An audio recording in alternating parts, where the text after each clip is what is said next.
Jeg havde lektievejledning i en måned op til min mundtlige eksamen i international økonomi.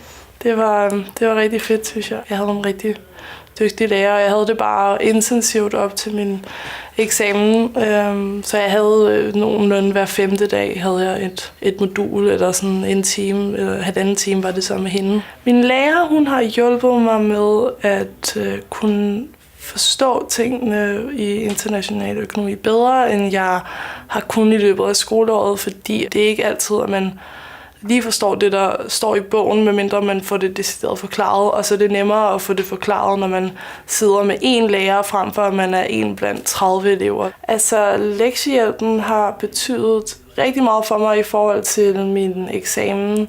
Det har også mere været en eksamenshjælp for mig, og det der med, at hun også var med til at berolige mig, fordi at selvom jeg var god til faget, så kunne jeg også gå hen og blive nervøs. Jeg afsluttede min eksamen med et 12-tal, og jeg kunne ikke have gjort det bedre, men det var jo også takket være hjælpen, som jeg fik fra min lærer.